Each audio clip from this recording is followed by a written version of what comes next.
Leo, let's start with one of your ex-clubs, shall we? Wrexham. Do you keep in touch with people from there now that you've moved on? I feel like as soon as I did leave, I did keep in contact with a lot of players, and Phil was still there. But more recently, I don't think I've got a mate who just signed there this season, Jordan Davis, which I talked to a couple of times. But no, it's quite exciting news for them. Obviously, as a club with new ownership and all that, I think that's what they've needed for the last couple of years to maybe help them push on to get out of that league. And the new ownership that you refer to, that certainly made the news, not just nationally, but internationally as well. And it's a reminder that we never know what's around the corner in the world of football. No, exactly. That's why football, it's a great sport or industry to be in, as a fan or as a footballer as well.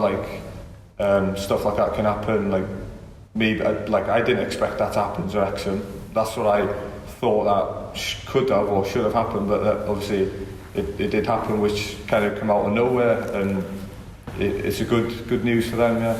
And after Wrexham, via Llandudno and Carnarvon, you ended up at TNS. We've already done several interviews during your time with the club, but as we're now into 2021 and you look back on your months with the New Saints, how's it going generally for you? Personally, I think it's been going very well, as in kind of coming in here.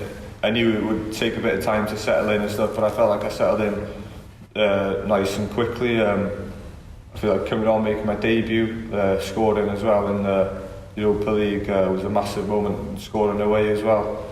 But I feel it's going great, and obviously top of the league goal difference, I think, which I feel maybe were the games against Bala where we drew away, and Aberystwyth, like games like that, we maybe could have look back and seen, we should have won or should have done more to win the game. But I think it's been going great, yeah. And it's always a difficult team to break into for new signings.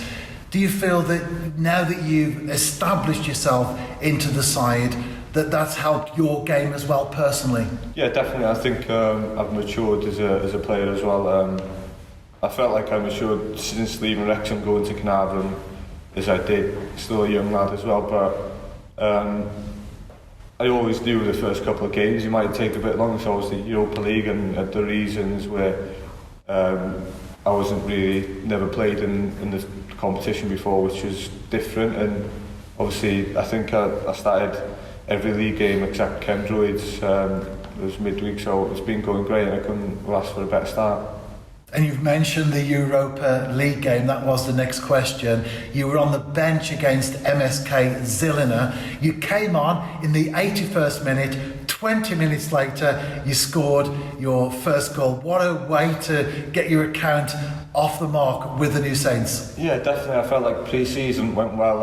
I was playing well as well, so I felt positive coming on. I felt like I could change the game or do something different, and I felt like I did that as well. And as you look back to that game, would that be your highlight so far with TNS? I think so, yeah. It was a special moment for me as well, and I think it was 1-1 at the time where I came on, so made it even better, yeah. And let's talk goals, shall we? One in particular against Bala Town away.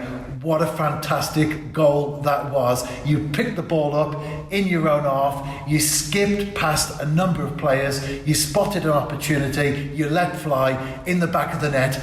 Unfortunately, the floodlights went and that goal doesn't count.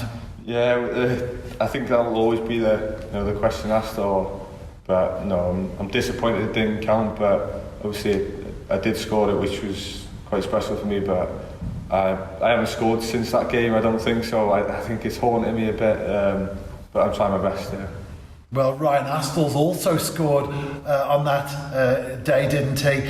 And that goal was wiped off as well. And he had to wait quite some time before he finally got himself off the mark. So you still have a little bit more of a wait.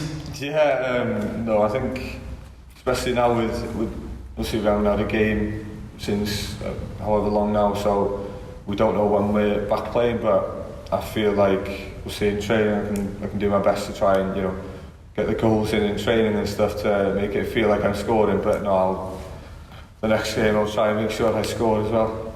And there's certainly very difficult times at the moment, as we know, due to COVID-19. As a footballer, that must have been an unusual Christmas period for you, that you could actually settle back, relax, as opposed to being focused on a concentration of games. Yeah, I think it's the first year where I haven't had to have a game on Boxing Day or something, which is quite nice. And so we've had a couple of days off.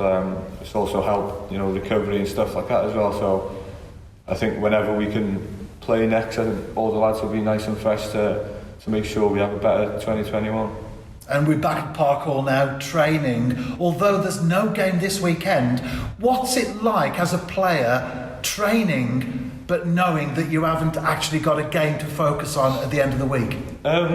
It's not the same whether, if you've got a game at the end of the week, you kind of prepare yourself mentally and your body for training and stuff. But I think we all know we'll probably have a bit of running to do this week to get our legs going again and stuff, which will also be the same. But I'm not sure what the plan is for the end of the week, so yeah, it's quite good.